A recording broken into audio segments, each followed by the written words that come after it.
वेळेचं बंधन नाही, म्हणूनच मी उभं राहते, म्हणजे आपोआपच सर्वप्रथम मी या परिषदेचं उद्घाटन झालं असं जाहीर करते. अतिशय पर्यावरणाच्या दृष्टीने, म्हणजे पर्यावरण या विषयावर बोलण्यासाठी अतिशय योग्य ठिकाणाची आपण निवड केलेली आहे. त्याबद्दल सर्वप्रथम मी संयोजकांचं अभिनंदन करते आणि ह्या कार्यक्रमात सहभागी होण्याची मला संधी दिली याबद्दल आभारही मानतो. दरवर्षी साधारण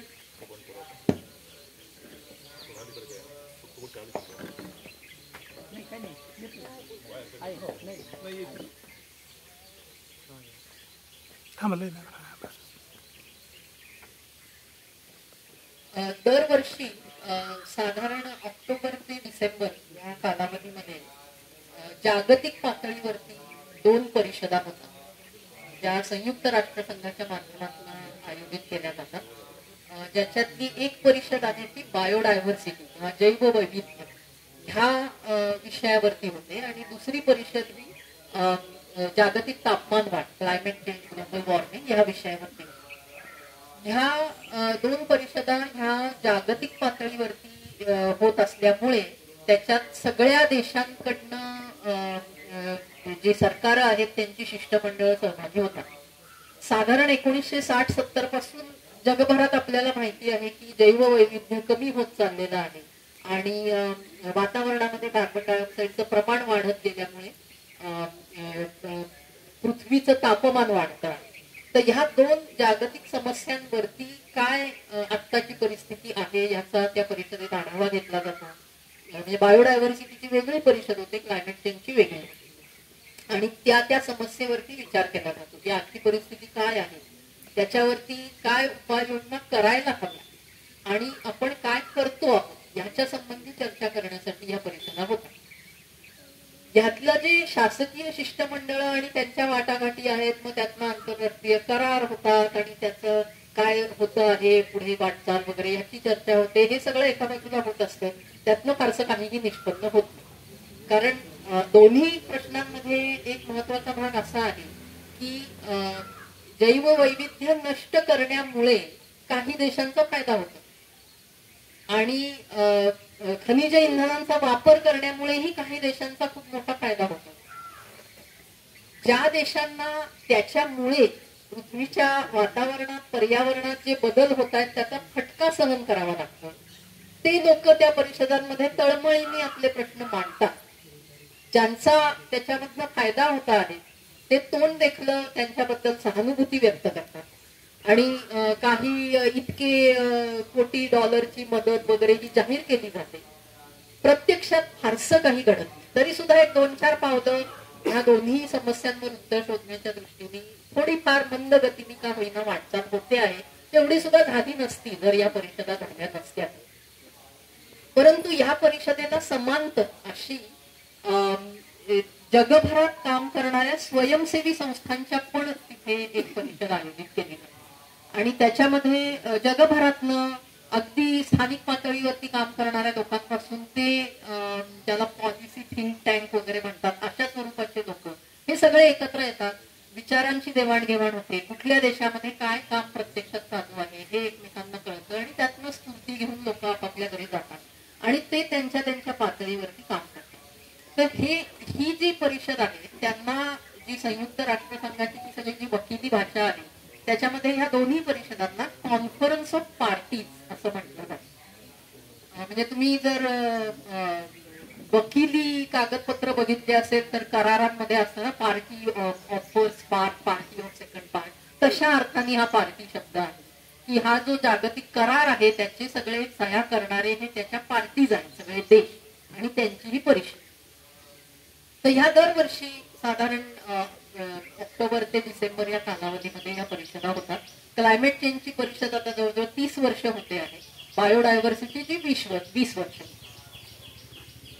ह्या परिषदांमधनं काही लोकांना असं वाटलं आणि भारतामध्ये झारखंड राज्यामध्ये हा पहिला प्रयोग झाला आणि महाराष्ट्रातही काही ठिकाणी झालेला आहे की स्थानिक पातळीवरती कार्यकर्त्यांनी एकत्र यावे आणि ज्या पद्धतीने तिथे जागतिक पातळीवरती विचार विनिमय होतो तसा स्थानिक पातळीवरती व्हावा आणि त्याला सुद्धा COP, पण COP म्हणजे कॉन्फरन्स ऑफ पार्टीज नाही तर कॉन्फरन्स ऑफ पंचायत, की आपल्या पंचायतीच्या परिसरातल्या कार्यकर्त्यांनी एकत्र यायचं आणि चर्चा करून आपण पुढे काय करायचं वर्षभर हे ठरवायचं.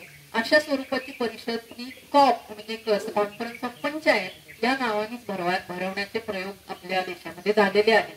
तसाच हा प्रयोग आहे असं एकंदरीत मला दिसतं आहे. त्यामुळे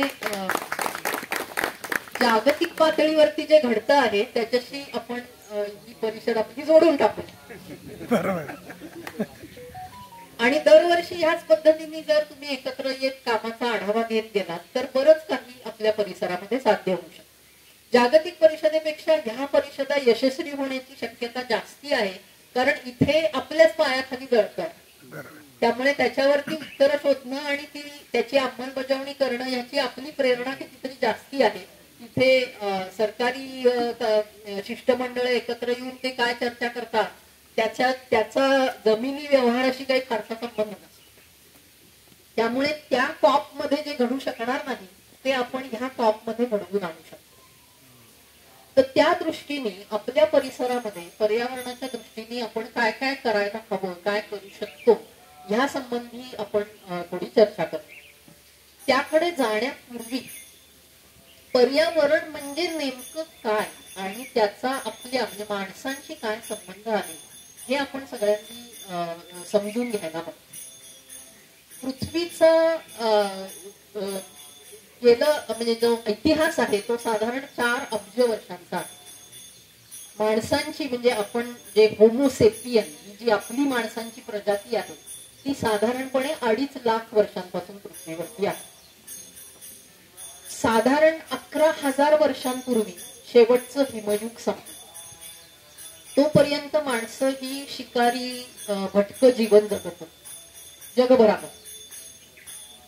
आणि हिमयुग संपल्यानंतर जे बदल झाले, हिमयुग होतं म्हणजे काय होतं तर जो उत्तरेकडचा म्हणजे युरोप वगैरे हा जो भाग आहे तो पूर्णपणे बर्फाखाली होता आणि आपला जो भाग आहे विषुववृत्त आणि त्याच्या आजूबाजूचा तिथे अत्यंत कोरडं हवामान होतं कारण तापमान पृथ्वीचं खूप कमी होतं. सगळे हवेतली जी आर्द्रता आहे ती बर्फाच्या रूपात गोठली गेलेली.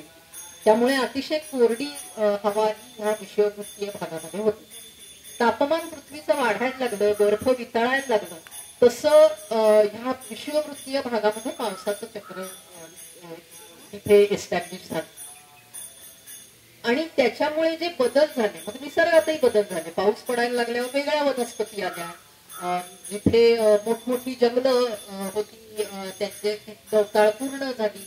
असे अनेक ठिकाणी वेगवेगळे बदल झाले. युरोपमध्ये बर्फ गेल्यानंतर तिथे झाडं वाढायला लागली.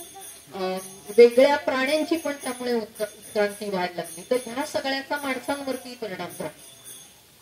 तर जेव्हा ह्या सगळ्या दरम्यानच्या काळात म्हणजे साधारण 2.5 लाख वर्षांपूर्वीपासून ते 11,000 वर्षांपूर्वीपर्यंत ह्या कालावधीमध्ये माणसांची संख्या अगदी मंद गतीने वाढत होती जगभरात.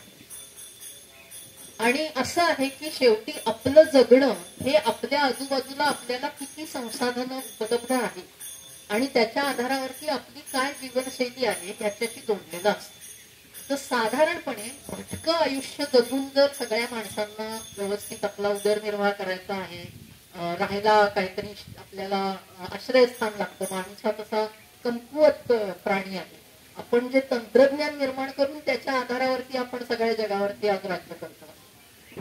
तर त्यामुळे माणसांना इतर बऱ्याच गोष्टींची मदत लागते. तर ह्या सगळ्या गोष्टी जर विचारात घेतल्या तर एका माणसानं जर शिकार करून किंवा कंदमुळं गोळा करून जर आपलं आयुष्य सुखासमाधानाने जगायचं असेल तर दरवर्षी त्यांना जी संसाधनं लागतात त्याचा जर आपण हिशोब केला तर एका माणसाला साधारणपणे 10 चौरस किलोमीटर जागा ही त्याची एकट्याची असावी लागते भटकं आयुष्य जगून जगण्यासाठी. म्हणजे तिथे पुन्हा पुन्हा नव्याने रिजनरेट होत राहतात संसाधनं आणि त्याला आयुष्यभर तिथनं गोळा करून सुखासमाधानाने जगता येऊ शकतो. आता पृथ्वीचं एकूण जमिनीचं क्षेत्रफळ जर आपण विचारात घेतलं तर अशा पद्धतीने साधारणपणे जास्तीत जास्त 15 लाख माणसं पृथ्वीवरती जगू शकतील. त्यातही कसं आहे की हा थिअरेटिकल हिशोब आहे, म्हणजे एव्हरेस्टच्या टोकावर काही तुम्ही राहू शकत नाही. त्यामुळे प्रत्यक्षात किती माणसं राहू शकतील तर ती संख्या कमीच असणार.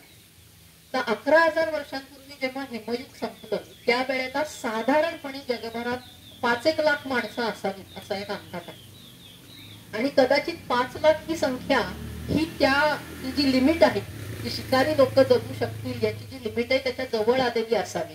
कारण विचार करा तुम्ही की लाखो वर्ष माणसं शिकारी करून जगत होती, त्यांना अचानक का असं वाटलं की आपण शेती करावी? अचानक आपली जीवनशैली बदलण्याची प्रेरणा कुठून आली? तर ती एक प्रेरणा बदललेल्या हवामानामुळे, बदललेल्या भौगोलिक परिस्थितीमुळे, बदललेल्या जीवसृष्टीतून आली. आणि दुसरं म्हणजे शिकार करणं आणि कंदमुळा गोळा करणं यातनं भागे ना, मग वेगळं काहीतरी करून बघितलं पाहिजे असं वाटलं, म्हणून माणसं शेतीकडे आणि पशुपालनाकडे वळली. 11,000 वर्षांपूर्वी ही जी शेतीची क्रांती झाली तिथून माणसांचं जगणं हे इतर प्राण्यांच्या जगण्यापेक्षा वेगळं झालेलं आहे. कारण नाही तर त्याच्या आधी असं कळप करून शिकार करत किंवा काय चरत फिरणं असं करणारे इतरही प्राणी आहेत. परंतु एका ठिकाणी स्थिरावून शेती करणं हे केवळ माणसांनी केलं. आणि त्या शेतीतनं असं झालं की मग शेती आपल्याला, आपण तिथं कष्ट करतोय, मग त्या जमिनीत जर मी माझे कष्ट घालणार आहे तर त्या जमिनीबद्दल मला एक मालकीची आणि आत्मीयतेची भावना निर्माण होते.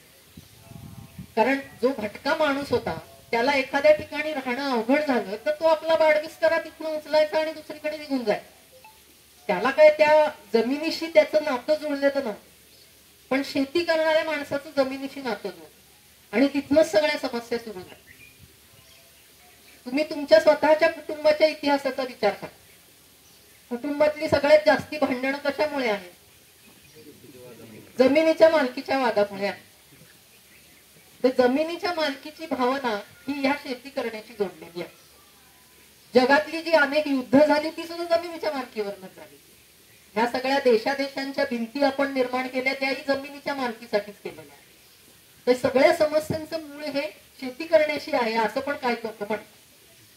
पण मुद्दा असा आहे की 5 लाखाच्या पेक्षा जास्ती माणसांची संख्या झाल्यावरती त्यांना भटकं आयुष्य जगताच येणार नाही. त्याच्यामध्ये त्यांच्या एकमेकांशी मारामाऱ्या होणार. शेती केल्यामुळे त्याच 10 चौरस किलोमीटर मध्ये 50 माणसांचं पोषण वाढणार. त्यामुळे ही जी म्हणजे पृथ्वीचं जे जमिनी क्षेत्रफळ आहे त्याच्यामध्ये मग किती माणसांचं भागू शकतं? तर केवळ आपली साधी सोपी सरळ जी अगदी प्राथमिक स्वरूपाची शेती आहे आणि पशुपालन आहे ते जर आपण करत राहिलो तर साधारणपणे 1 ते 1.5 अब्ज लोक ही पृथ्वीवरती जगू शकतात. साधारण 16व्या शतकामध्ये जागतिक लोकसंख्या ही ह्या आकड्याच्या पलीकडे जाणार. त्यामुळे मग शेतीच्या तंत्रात अधिक सुधारणा करणं, अधिक अन्न उत्पादन करणं हे गरजेचं होऊन बसलं. त्यातनं नवीन तंत्रज्ञान निर्माण व्हायला लागलं आणि त्यातून पुढे औद्योगिक क्रांती. औद्योगिक क्रांती ही युरोपमध्ये झाली, इंग्लंडमध्ये विशेषतः, जिथे वाफेच्या इंजिनाचा शोध लागला. वाफेच्या इंजिनामुळे कोळशाच्या खाणीतनं कोळसा काढणं सोपं झालं आणि कोळसा काढूनच वाफ तयार करणंही सोपं झालं. वाफेची इंजिनं मग इतर अनेक, जिथं पाणचक्क्या वापरल्या जात होत्या, पवनचक्क्या वापरल्या जात होत्या, तिथंही वाफेची इंजिनं वापरली जायला लागली. मग पुढे कच्च्या तेलाचा शोध लागला, त्याच्यापासून पेट्रोल, डिझेल. पहिलं केरोसिन हे इंधन पहिलं तयार झालं. त्याच्यानंतर डिझेल, पेट्रोल, नैसर्गिक वायू ह्याचा वापर आपण करायला लागलो आणि आपण म्हणजे युरोपामध्ये, इंग्लंडमध्ये वाढला.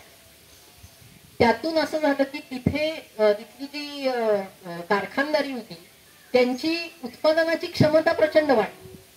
त्यामुळे त्यांनी स्वतःच्या आजूबाजूला असलेली सगळी संसाधनं संपवून टाकली.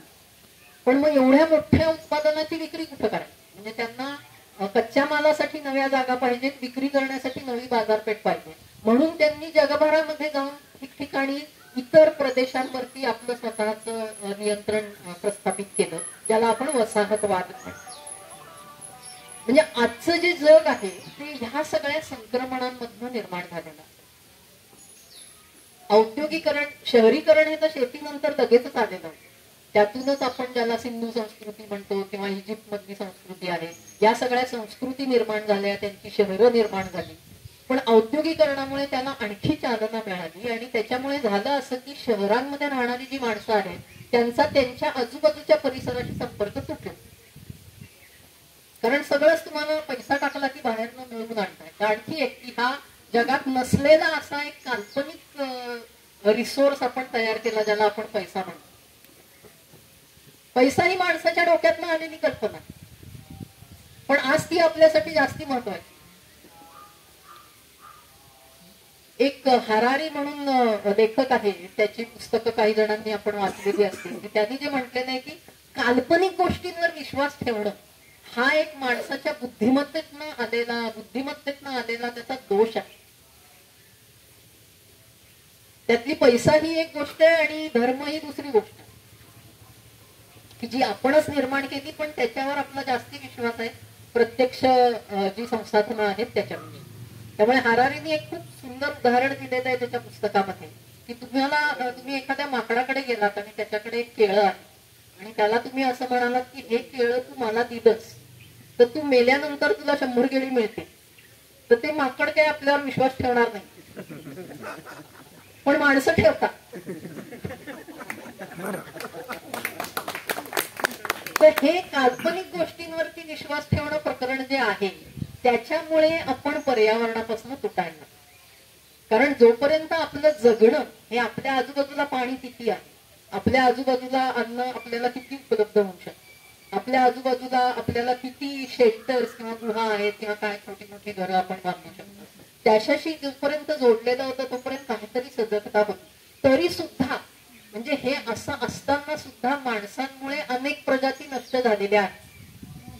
मॅमथ नावाचा एक हत्तीसारखा प्राणी होता जो आपलं हे हिमयुग संपण्याच्या आधीच माणसांनी संपून टाकला. त्यामुळे माणसं ही भयंकर खादाड आणि स्वार्थी आहे आणि त्यामुळे ती आपल्या आजूबाजूची संसाधनं संपवत जाते.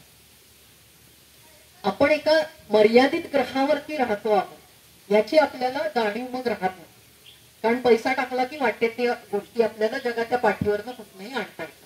तर त्यामुळे पर्यावरण म्हणजे काय याची संकल्पना सुद्धा आपल्याला थोडासा त्याच्यामध्ये विचार हा मी मांडते आहे की पर्यावरण आपल्यापेक्षा काहीतरी वेगळं आहे आणि आपण त्याचं रक्षण करायचं आहे ही कल्पना आधी मनातनं काढून टाकली. पर्यावरण हा आपला रिसोर्स बेस आहे ज्याच्या आधारावरती आपल्याला आपला स्वतःचा विकास आणि प्रगती साधायची. जी आज पृथ्वीवरची पर्यावरणाची स्थिती आहे ती फक्त 11,000 वर्षांपासून आहे. म्हणजे आपण ज्या पर्यावरणाचं रक्षण करायला पाहिजे असं म्हणतो आहोत ती पृथ्वीच्या वयाच्या मानाने अगदी नवी परिस्थिती. पृथ्वीवरची जी परिस्थिती आहे ती अनेक वेगवेगळ्या पद्धतीने बदलत गेली आणि 4 अब्ज वर्षापूर्वी पृथ्वी हा ग्रह अस्तित्वात आला आणि अगदी काही दशलक्ष वर्षातच पृथ्वीवरची जीवसृष्टीची उत्पत्ती झाली. म्हणजे आज जरी जागतिक तापमानवाढ होते असं आपण म्हणतो, 1 अंश सेल्सिअसनी तापमान पृथ्वीचं जे सरासरी तापमान आहे ते वाढलेलं आहे. ते 2 अंश सेल्सिअसनी वाढलं तर प्रचंड हाहाकार मागे, बरीच माणसं मरतील वगैरे वगैरे हे सगळं आपण वाचलेलं असतं. अगदी 5 डिग्रीनी तापमान वाढलं तर माणसं नष्ट होतील पण कुठले तरी सजीव असणारच आहे. त्यामुळे पृथ्वीवरच्या जीवसृष्टीला कसलाही धोका नाही. कुठल्या ना कुठल्या स्वरूपामध्ये सजीव ह्या ग्रहावरती आणखी 6 अब्ज वर्ष राहतील. कारण सूर्य आपला आणखी 6 अब्ज वर्ष तळपत राहणार आहे. जेव्हा सूर्यच नष्ट होईल तेव्हा सगळी सूर्यमाला बसते. अगदी आपण अणुयुद्ध केलं आणि सगळं बेचिराट करून टाकलं तरी कुठेतरी काहीतरी जीवाणू जगणार आहेत आणि तिथून उत्क्रांतीची नवी साखळी सुरू होईल आणि सजीव ह्या पृथ्वीवरती राहतील, माणसं राहणार नाही. त्यामुळे जेव्हा आपण पर्यावरणाचं रक्षण करायचं म्हणतो तेव्हा आपल्याला जे अनुकूल आहे, आपल्याला पृथ्वीची जी स्थिती अनुकूल आहे ती आपल्याला टिकवून ठेवायची आहे. म्हणजे हा मनुष्य केंद्रित विचार आहे. आपल्याला जगायचंय म्हणून आपल्याला हे पर्यावरण हवं, नाही तर पृथ्वीचं काहीही बिनसणार नाहीये, पृथ्वीवरच्या जीवसृष्टीचंही काही बिनसणार. त्यामुळे कसं आहे की मी म्हटल्याप्रमाणे माणसाची उपजत प्रवृत्ती ही स्वार्थाची आहे.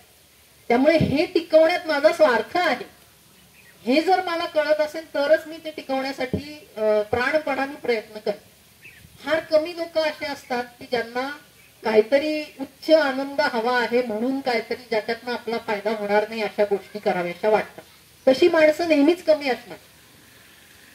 त्यातली बरीच माणसं आता इथं असतील, पण आपल्याला जर आपल्या आजूबाजूच्या सर्व समाजाने पण हे करावं असं वाटत असेल तर त्याच्यातला जो स्वार्थ आहे तो मुद्दा आपल्याला लोकांपुढे आणला पाहिजे. आणि आता तर अशी परिस्थिती आहे की आपल्याला मुलाबाळांसाठी नातवंडांसाठी तुम्ही म्हणालात सर, पण तो पण भाग फार पुढचा झाला. विशेषतः जागतिक तापमान वाढीमुळे आपलं जगणं दुर्धर होत चाललेलं आहे. पावसाचं उदाहरण मगाशी दिलं. ह्या अशा घटना आता पुन्हा पुन्हा घडणार आहेत. दुष्काळही पडणार, पूर्वी कधीही पडले नव्हते असे.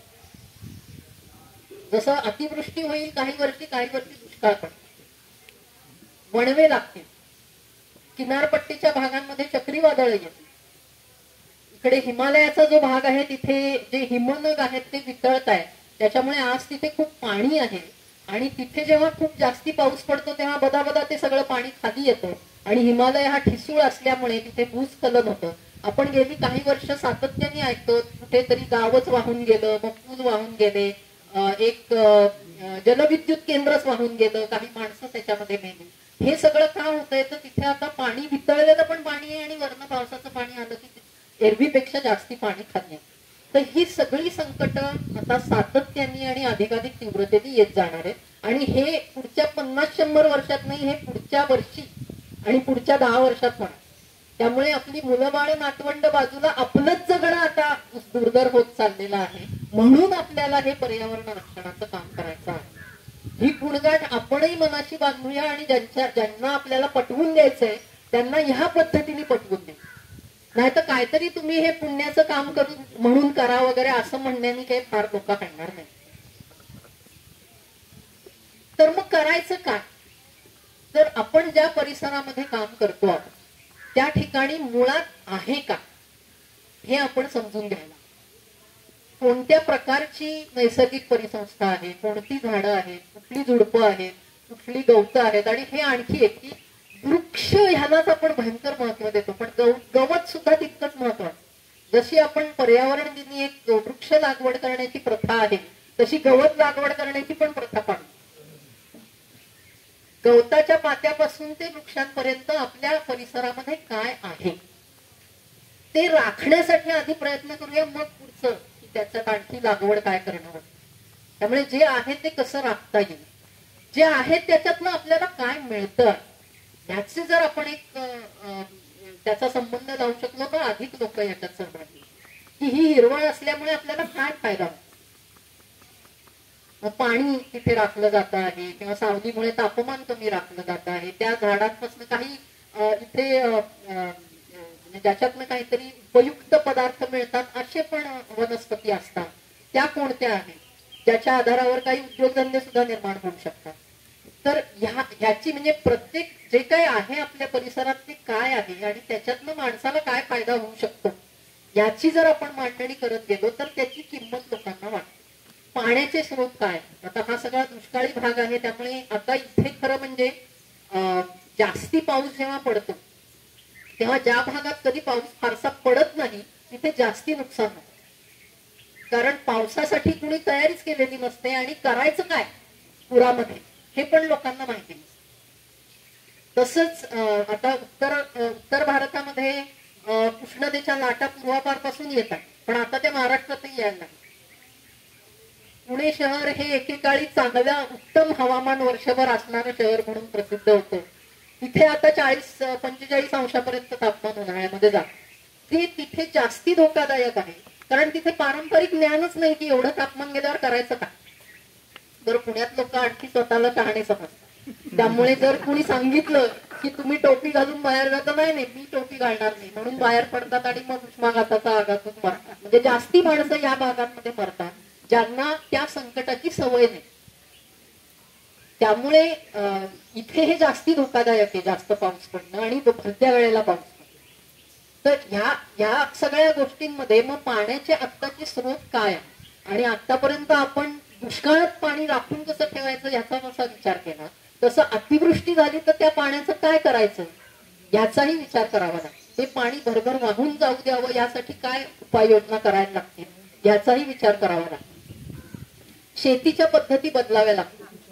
जसं आपल्या हवामानाचं चक्र बदलतंय, फक्त पाऊस बिघडलेला लगेच दिसतो, पण उन्हाळ्यातल्या तापमानामध्ये फरक पडतो, आर्द्रतेमध्ये फरक पडतो, हिवाळ्यामध्ये सुद्धा जर पुरेशी थंडी पडली नाही तरी सुद्धा पिकांच्या वाढीवरती परिणाम होत असतो. त्यामुळे वर्षभरामधलं जे हवामानाचं ऋतुचक्राचं जे बदल झालेले आहेत त्याच्या नोंदी ठेवण्यामध्ये, म्हणजे आपल्यामध्ये बरेचसे लोक शिक्षक आहात तुम्ही, तर तुमच्या शाळा महाविद्यालयांमधल्या विद्यार्थ्यांच्या मदतीने, जसं रोज विद्यार्थी शाळेमध्ये आल्यानंतर एक परिपाठ असतो सकाळचा, काय प्रार्थना असते, त्याच्या जोडीला हल्ली बऱ्यापैकी स्वस्तात आपल्याला विविध यंत्र मिळतात की रोजचं हवेतली आर्द्रता मोजता येते, पाऊसमान मोजता येतं. कारण पाऊस वर्षभर सुद्धा थोडा थोडा पडत असतो, प्रत्येक महिन्यात काही ना काही पाऊस पडतो.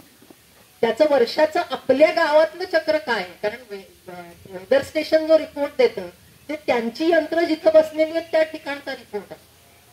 पण तुमच्या गावातली परिस्थिती काय आहे, आर्द्रता काय बदलते आहे वेगवेगळ्या ऋतूंमध्ये, पाऊस कसा बदलतो आहे, तापमान कसं बदलत आहे, याच्या नोंदी जर विद्यार्थी ठेवत गेले तर त्यातनं एक चांगला डेटाबेस तुम्हाला तुमच्या गावासाठी निर्माण करता येईल आणि विद्यार्थ्यांचंही त्याच्यातनं ज्ञान त्यांना मिळेल.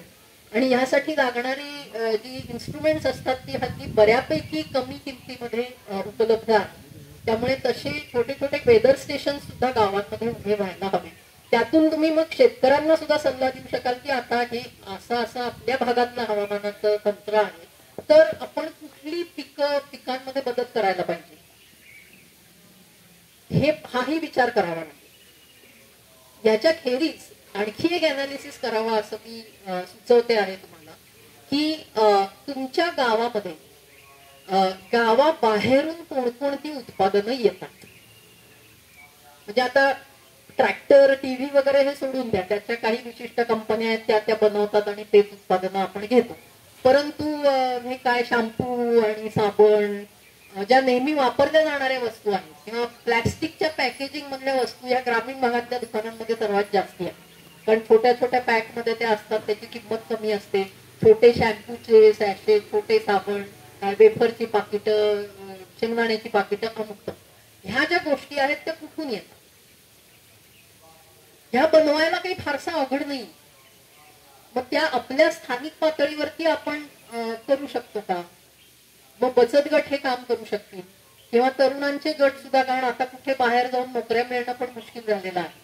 तर आपण आपला स्वतःचा व्यवसाय म्हणून यातलं काही उत्पादन आपल्याच गावामध्ये करू शकतो का. आपल्याच गावामध्ये आपल्याच गावातल्या बाजारपेठेसाठी जर आपण उत्पादन करणार असलो तर त्याला पॅकेजिंगची गरजच नाही, सुटी सुद्धा आपण विक्री करू शकतो.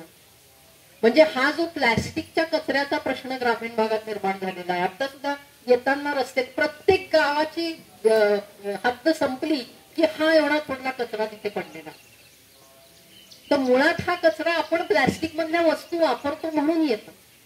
आणि प्लॅस्टिक मध्ये पॅकिंग केलेल्या वस्तू आपण का वापरतो, कारण त्याचे उत्पादन कुठेतरी दुसरीकडे झालेलं आहे, त्यामुळे त्याची वाहतूक करावी लागते आणि म्हणून त्या टिकाव्यात म्हणून त्याचं पॅकिंग केलं जातं. पुन्हा कायद्याने पण हे बंधनकारक आहे, ते पॅकिंग केलं पाहिजे, त्याच्यावर अमुक दिलं पाहिजे वगैरे.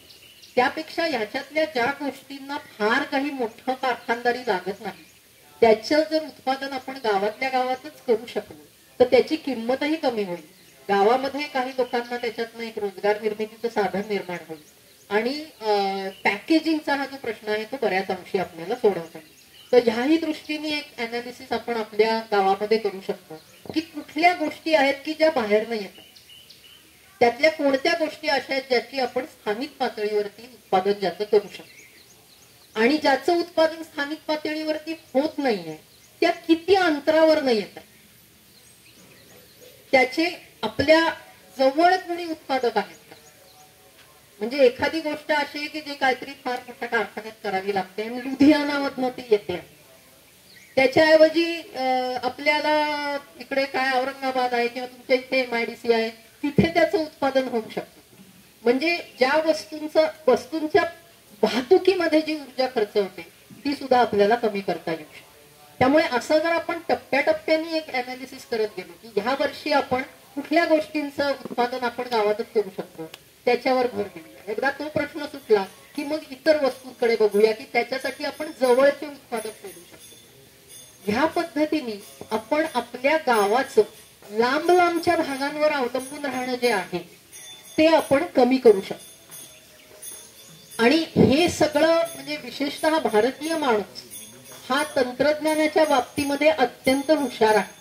आणि त्याचं उदाहरण हे आता आपण बघतो आहोत की वीज गेलेली असताना आपण गाडीची मोटर बॅटरी वापरून आपला कार्यक्रम पुढे नेतो. त्यामुळे जे तंत्रज्ञान उपलब्ध आहे त्याच्यातनं आपल्या परिस्थितीवरती मात कशी करायची हे आपण फार चांगल्या पद्धतीने शोध त्याचा करू शकतो. तर ती जी आपली आंतरिक प्रेरणा आहे ती पुढे आणून बऱ्याचशा ज्या बाहेरनं येणाऱ्या वस्तू आहेत त्यांच्यावरचं जे आपलं अवलंबून राहणं आहे ते आपण कमी करू शकतो. तसं जर आपण केलं तर आपल्या गावाची वाटचाल स्वयंपूर्णतेकडे व्हायला लागते. गावातच काही उद्योग निर्माण झाले तर त्यातून काही लोकांना रोजगार निर्मिती झाली तर ती त्या व्यक्ती सुद्धा जे म्हणजे आज गाव सोडून जावं लागतंय लोकांना. शिक्षण घेतलेलं आहे म्हणजे कुठेतरी शहरातच जाऊन नोकरी घेतली पाहिजे असं नाहीये. त्या शिक्षणाचा आणि त्या बुद्धीच्या सुपीकतेचा वापर करून आपण आपल्या गावामध्येच लागणाऱ्या सगळ्या सुविधा निर्माण करू. वैद्यकीय आणि शिक्षणाच्या चांगल्या सुविधा आपल्या गावामध्ये कशा निर्माण करता येतील याच्यावरही आपण, कारण हाही विषय कसं आहे की मी मगाशी म्हटल्याप्रमाणे पर्यावरण आणि माणूस हे वेगळे नाहीत असं एकदा म्हटलं की माणसांची प्रगती हे पण पर्यावरणाचंच काम आहे. कारण माणसं जर सुखी समाधानी असतील तर बरेचसे तंटे बखेडे होणार नाही आणि त्यातून जे नुकसान होत आहे ते पण होणार नाही. त्यामुळे गावातल्या प्रत्येक व्यक्तीचं आयुष्य गावातच राहून सुखी कसं होईल हे आपण बघायला हवं. कारण बरेचदा असं होतं की पर्यावरणासाठी तुम्ही हा त्याग वगैरे करा आणि मग काहीतरी कमी दर्जा असलेली वस्तू वापरा, हे असं करायची अजिबात गरज नाही. आपण ह्या पृथ्वीवरचा सगळ्यात बुद्धिमान सजीव आहोत. आपण बरंच काही या ग्रहावरची संसाधनं वापरून केलेलं आहे आणि करू शकतो. याची लाज किंवा अपराधीपणा न बाळगता हवेपासून आपण कसं लांब राहू की एक सुरक्षित समाधानी आयुष्य प्रत्येकाला आपण आहोत त्या ठिकाणी जगता आलं पाहिजे. ही परिस्थिती निर्माण करण्यासाठी काय काय करावं लागेल ह्याचाही विचार विनिमय आपल्याला केला पाहिजे. तर त्याच्यामध्ये काय पाहिजे की प्रत्येकाला राहायला चांगलं घर पाहिजे, एक अन्न सुरक्षितता पाहिजे, चांगलं शुद्ध हवा पाहिजे, शुद्ध पाणी पाहिजे, शिक्षणाची आणि आरोग्याची चांगली व्यवस्था जवळ पाहिजे. याच्या बाबतीत अजिबात तडजोड करायचं कारण नाही. जो पैसा आपण आज काहीतरी उत्सव साजरे करण्यावरती किंवा सण समारंभ करण्यावरती खर्च करतोय त्याच्याऐवजी चांगल्या शाळा करण्यासाठी आणि चांगले दवाखाने उभे करण्यासाठी आपण तो पैसा वापरतो. आपली हवा शुद्ध ठेवण्यासाठी आपल्याला काय करावं लागेल? पाण्यामध्ये जर आपल्या सांडपाणी जात आहे किंवा इंडस्ट्री जवळ आहे त्याचं पाणी जात आहे तर त्याच्यासाठी प्रसंगी आपल्याला रस्त्यावरती येऊन आंदोलनं सुद्धा करावी लागणार. हे सगळं आपल्याला ह्या दृष्टीने की आपल्या गावामध्ये आपल्याला बाहेर न पडता पण सुखाचं आणि सुरक्षिततेचं आयुष्य आपल्याला सगळ्यांसाठी निर्माण करायचं आहे. ह्या दृष्टीने काय काय करायला हवं याचं आपण नियोजन करू शकतो. राज्यघटनेने भारताच्या राज्यघटनेचं हे एक वैशिष्ट्य आहे की भारताच्या राज्यघटनेने आपल्याला अधिकार दिलेला आहे की आपल्याला चांगलं पर्यावरण हे दिलं पाहिजे शासनाने. तो आपला हक्क आहे. त्याचबरोबर त्याच राज्यघटनेने आपल्याला एक जबाबदारी पण दिलेली आहे की जिथे जिथे पर्यावरणाची हानी होते आहे तिथं जाऊन ती थांबवणं ही सुद्धा भारताचे नागरिक म्हणून आपली जबाबदारी आहे. त्यामुळे जर तुमच्या शेजारी काय कारखानदारी आहे आणि त्याच्यामुळे पाणी दूषित होतंय वगैरे अशा स्वरूपाच्या अनेक ग्रामीण भागामध्ये या समस्या आहेत म्हणून मी त्याचा उल्लेख करते आहे. तर त्या ठिकाणी नागरिक म्हणून हा हा आपला एक कर्तव्य आहे की ते प्रदूषण आपण थांबवलं पाहिजे. आणि त्याचं कारण आहे की नागरिक म्हणून माझा हा अधिकार आहे की मला शुद्ध पाणी मिळायला हवं. त्यामुळे घटनेने जे अधिकार दिलेले आहेत त्याचा वापर करूनच आपण वागतो आहोत. ही पण एक खुणगाट आपण मनाशी बांधायला हवी. आणि आता परिस्थिती बदललेली आहे. म्हणजे पूर्वी विशेषतः कोविड नंतर बऱ्याच लोकांना हे जाणवलंय की पर्यावरण आणि माणसाचं नातं कसं आहे. आणि आपण जर हस्तक्षेप आपला कमी झाला तर पर्यावरणाची परिस्थिती किती झपाट्याने सुधारते. पण त्याच्यासाठी कारखाने बंद करून लोकांना उपाशी तापाशी बसवण्याची गरज नाही. त्याच्यासाठी कारखान्यातनं बाहेर पडणाऱ्या प्रदूषणावर प्रक्रिया व्हायला हवी आणि मगच ते हवेत जायला हवे. आणि ते तसं घडत नसेल तर पुन्हा एकदा तंत्रज्ञानाचा वापर करून तुम्ही स्वतः पाण्याचं टेस्टिंग करा, त्याचे पुरावे गोळा करा, ते पब्लिक सोशल मीडियावरती टाका. प्रदूषण मंडळ काय ते वेगळ्या पद्धतीने त्यांचे टेस्ट असतात आणि वेगळ्या पद्धतीने ते सर्टिफिकेट देतात. परंतु प्रत्यक्षाचा डेटा जर नागरिकांनी पुढाकार घेऊन गोळा केला आणि तो जगापुढे आणला तर लोकांच्या मताच्या रेट्यापुढे बऱ्याच गोष्टी होऊ शकतात. राजकीय नेते आपण म्हणतो पण ते खरं म्हणजे नेते नसतात. लोकांचा मताचा कल काय आहे ते बघून त्यांची मतं आणि पॉलिसीज ठरत असतात. त्यामुळे ते आपले अनुयायी आहेत. आपण सगळे मिळून जो विचार मांडणार आहोत त्याच्या मागे त्यांना यावंच लागेल जर निवडून यायचं असेल. आपल्या भागातल्या पर्यावरणाची स्थिती हा आपल्या भागातल्या निवडणुकीचा मुद्दा व्हायला हवा. आता जर निवडणुका तुमच्या भागात होणार असतील तर पर्यावरण आणि सामाजिक काम करणाऱ्या लोकांनी त्या निवडणुकांना उभं राहायला हवं. जिंकणं हारणं हा भाग वेगळा आहे, पण तुम्ही उभं राहून हा विषय आणला तर इतर उमेदवारांनाही त्याच्यावर काहीतरी बोलावं लागतं. त्यामुळे हे विषय निवडणुकीच्या अजेंड्यावर आणण्याचा हा एक पर्याय आहे की तुम्ही काही ठराविक वॉर्डांमध्ये तुमच्या बाजूचे लोक उभे करा. ते निवडून नाही येणार पण त्याच्यामुळे मुद्दे पुढे येतात आणि त्या मुद्द्यावर राजकीय पक्षांना काहीतरी भाष्य करावं लागेल आणि मग आपण त्यांना जाब विचारू शकतो. किंवा मत मागण्यासाठी जेव्हा उमेदवार तुमच्याकडे येतात तेव्हा त्यांना तुम्ही हे प्रश्न विचारायला हवे. मतदान करण्यासाठी आपल्याला निश्चितच त्या लोकप्रतिनिधीकडनं काहीतरी हवं आहे, पण ते काय मागायचं हा शहाणपण आपण आपल्यामध्ये आता आणायला हवं. तर ह्या पद्धतीने राजकीय प्रक्रिया असेल, आपल्या परिसरातल्या लोकांचे एकमेकांशी असणारं जे सामाजिक नातं आहे, ह्या सगळ्यांचा वापर करून आपण त्या परिसरामधल्या माणसांसाठी चांगलं जीवन निर्माण करण्याचा प्रयत्न करणं हेच पर्यावरणाचं काम आहे. माणसांचा बळी देऊन आपल्याला काहीतरी झाडं वाचवायची आहे या विचारातनं काहीही होणार नाही. तेव्हा हा थोडा वेगळ्या पद्धतीने आपण विचार करूया आणि त्यातून आपल्याला एक जे स्वयंपूर्ण खेडं, पण नुसतंच स्वयंपूर्ण नाही तर सुखाचं समृद्धीचं जीवन जगणाऱ्या माणसांचं गाव, अशा दिशेने आपल्याला वाटचाल करायची आहे. तर ह्यासाठी ह्या सगळ्या आघाड्यांवरती आपल्याला काम करावं लागेल. तर त्या दृष्टीने पहिलं जे डेटा कलेक्शन आहे ते जरी आपण यावर्षी करू शकला तरी त्याच्या आधारे आपल्याला पुढचं प्लॅनिंग करता येईल. ह्याच्यामध्ये वैज्ञानिक दृष्टिकोन बाळगणं खूप महत्वाचं आहे, कारण पर्यावरणाच्या क्षेत्रातही खूप अंधश्रद्धा आहे. काहीतरी अमुक झाड लावलं तर जास्ती ऑक्सिजन मिळतो ही तर इतकी कॉमन अंधश्रद्धा आहे. तर ह्या अंधश्रद्धांवरती पण मात करण्यासाठी त्या विषयातल्या तज्ञांचं आपण जरूर मार्गदर्शन घ्यावं. झाडांमुळे ऑक्सिजन येतो हा एक सार्वत्रिक गैरसमज आहे. झाडांचा आणि ऑक्सिजनचा काही संबंध नाही. तो जर असता तर इतकी जंगलं आतापर्यंत तोडली गेलेली आहे तरी सुद्धा वातावरणात जो 20% ऑक्सिजन आहे तो 20%च आहे. ऑक्सिजन येतो तो समुद्रांमध्ये, महासागरांमध्ये नीलहरित शैवाल आहे जे सुद्धा फोटोसिंथेसिस, प्रकाश संश्लेषण करतात आणि जवळजवळ 70% वातावरणातला ऑक्सिजन हा त्यांच्यामुळे आहे. झाडं काय करतात तर झाडं हवेतला कार्बन डायऑक्साईड काढून घेतात. म्हणजे आज जी जागतिक वातावरण बदलाची समस्या निर्माण झालेली आहे, जे आपण खनिज इंधनं जाळतो आहोत त्याच्यामुळे कार्बन डायऑक्साईडचं प्रमाण जे वाढतं आहे ते कमी करण्यामध्ये झाडं हातभार लावतात. आणि नुसती झाडच नाही, म्हणजे गवत पण, म्हणजे जे काही हिरवळ आहे ते सगळं हे हवेतनं कार्बन डायऑक्साईड काढून घेण्याचं काम करतं. त्यामुळे जितकी हिरवळ तुम्ही तुमच्या बाजूला कराल तेवढं तुम्ही ह्या जागतिक समस्येवरती उत्तर जे जगाला द्यायचं आहे, जे करायचं आहे त्याच्यामध्ये तुमचा हातभार लावणार आहे.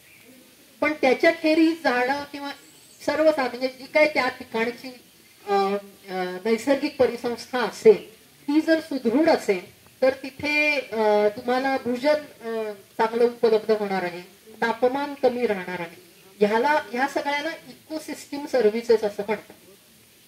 किंवा प्रदूषित पाणी सुद्धा जर तुमच्या ओढ्याच्या काठची वनश्री जर सुदृढ असेल तर बरचसं प्रदूषण सुद्धा ती काढून घेते.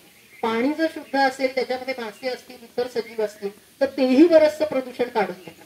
म्हणजे आपल्याला 1 रुपयाही खर्च न करता पाणी शुद्ध करण्याचं काम पण ही परिसंस्था करते. म्हणजे ह्या ज्या इकोसिस्टीम सर्व्हिसेस आहेत त्याची किंमत काय आहे याचा आपापल्या भागामध्ये आपण हिशोब करा. की ह्या जमिनीवरती आज जर तिथली नैसर्गिक परिसंस्था असेल तर त्यातनं ज्या सेवा आपल्या गावाला मिळतात त्या एरवी मिळवण्यासाठी आपल्याला किती खर्च करावा लागणार, तो आपण करत नाही. म्हणजे तेवढे पैसे ती जमीन आपल्याला मिळवून देते. मग त्या जमिनीची विक्री करून आपण तिथं काहीतरी उभं करणार असलो तर त्याच्यातनं आपल्याला किती पैसा मिळणार आहे, तो किती काळ मिळत राहणार. आणि ह्या सेवांची किंमत नेमकी काय. म्हणजे ज्यांना पर्यावरणाचं काही पडलेलं नाहीये, ज्यांना पैशाचाच हिशोब कळतो त्यांना पैशाचा हिशोब सांगू की ह्या सगळ्या सुविधा आम्हाला आमच्या परिसरातनं मिळत आहेत आणि त्याचं मूल्य हे आहे. त्यामुळे म्हणजे तोही एक इन्सेंटिव्ह लोकांना मिळू शकतो की हे एवढे पैसे आपल्याला याच्यातनं अप्रत्यक्षरित्या मिळत आहेत म्हणून हे राखायचं. त्यामुळे जे काही आपल्याला राखायचं आहे त्याचा संबंध स्थानिक लोकांच्या स्वार्थाशी जोडला तर जास्ती लोक तुमच्या चळवळीत सहभागी होतील आणि आपलं स्वतःचं जीवन सुखी करण्याला हातभार लावतील. शाळेतल्या मुलांच्या बाबतीमध्ये असं आहे की बरेचदा असं होतं की काहीतरी करायचंय पर्यावरण विषयक, तेव्हा शाळेत जाऊन काहीतरी उपक्रम करा. ती बिचारी मुलं विरोध करू शकत नाहीत, त्यामुळे ती तुमच्या तावडीत सापडतात. त्यांचा निर्णय घेण्यासाठी शाळेतली मुलं मोठी होईपर्यंत एकतर या समस्या सुटलेल्या असतील किंवा सोडवण्याच्या पलीकडे गेलेल्या. त्यामुळे त्यांचं प्रबोधन करण्यापेक्षा त्यांच्या आई वडिलांचं प्रबोधन होतं. आज काय होतंय की मग मुलं आई वडिलांना ब्लॅकमेल करून काहीतरी करून घेतात त्यांच्याकडनं. अशा पद्धतीने जे पर्यावरणाचे उपक्रम सांगतात त्यापेक्षा ज्या लोकांच्या हातात आज अधिकार आणि सत्ता आहे त्यांच्याशी थेट बोलूया. महाविद्यालयीन विद्यार्थ्यांना याच्यामध्ये सहभागी करून घेण्यावर जास्ती भर द्यावा, कारण पुढच्या 5-10 वर्षांमध्ये ती स्वतः निर्णय घेण्यासाठी पुढे कुठे कुठे नोकऱ्या करतील तिथं त्यांना निर्णय घ्यायचे, काही व्यवसाय करतील त्यांना निर्णय घ्यायचे. त्यांना ह्या सगळ्या बदललेल्या परिस्थितीची जाणीव करून देणं आवश्यक आहे. बरेचसे व्यवसाय नवे निर्माण होणार आहेत. बरेचसे व्यवसाय जे आज खूप भरामध्ये आहेत ते बंद होणार आहेत. ह्या सगळ्या भविष्याची जाणीव ही मुख्यतः महाविद्यालयीन विद्यार्थ्यांना करून देण्याची जास्ती गरज आहे. शाळेतल्या मुलांना जे शिकतायत ते त्यांना नीट शिकू द्या आणि ती महाविद्यालयात आली की मग त्यांचं तुम्ही प्रबोधन करा. कारण मी स्वतः महाविद्यालयात शिकवते आणि माझ्याकडे जे विद्यार्थी जे महाविद्यालयात येतात ते म्हणतात की पर्यावरण या विषयावर आम्हाला तुम्ही काही सांगूच नका, शाळेमध्ये आम्हाला अजीर्ण होईपर्यंत याच्यावर भाषणबाजी करून झाली. त्यामुळे उलटा परिणाम होतोय. लोक पर्यावरणाच्या विषयावर चर्चा करण्यापासून दूर जात आहेत कारण त्यांच्यावर इतकं बंबार्डिंग झालेलं आहे शाळेमध्ये. त्यामुळे हे पण मी एक तुम्हाला सांगू इच्छिते की शाळांना कृपया बाजूला राहू दे. महाविद्यालयीन विद्यार्थी आणि प्रौढ लोक यांच्यावरती जर आपण लक्ष केंद्रित केलं आणि तिथून जर बदलाला सुरुवात झाली तर आज जी शाळांमधली मुलं आहेत त्यांच्यासाठी एक चांगलं जग आपण निर्माण करू शकतो. तर मला वाटतं मी इथं थांबते. पुन्हा एकदा मला आपल्याशी संवाद साधण्याची संधी दिली त्याबद्दल धन्यवाद.